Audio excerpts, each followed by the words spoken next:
చిరంజీవి 150వ సినిమాకి ప్రొడ్యూసర్గా రామ్ చరణ్, స్టైలింగ్ కోసం సుస్మిత ఎంతగా కష్టపడ్డారో, ఎంత కేర్ తీసుకున్నారో అందరికీ తెలుసు.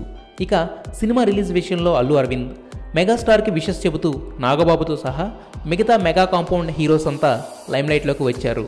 కానీ చిరు 150వ సినిమాకు presenter, one of the producer అయిన కొణిదెల సురేఖ మాత్రం సైలెంట్గా ఉండిపోయారు. చిరంజీవి డైట్ విషయంలో ఆమె చాలా కఠినంగా వ్యవహరించారని, అన్నం పెట్టమన్నా పెట్టేది కాదంటూ చిరు తన ఫిజిక్ మెయింటెనెన్స్ వెనుక ఉన్న సీక్రెట్ని రివీల్ చేశారు. కానీ చిరు ఆన్ స్క్రీన్ మీద కూడా అంత అందంగా కనిపించడానికి సురేఖ కూడా one of the main reason అంటుంది ఆ సినిమా స్టైలిస్ట్ అయిన సుస్మిత. చిరు షూటింగ్కి వెళ్ళే ప్రతిసారి, ముఖ్యంగా సాంగ్స్లో మాత్రం డ్రెస్సింగ్ అంతా అబ్జర్వ్ చేసి కొన్ని కరెక్షన్స్ చెప్పేవారట. చిన్న చిన్న డీటెయిలింగ్స్ కూడా చూసి ఆన్ ద స్పాట్ ఆల్టర్నేటివ్ వాడమనేవారట.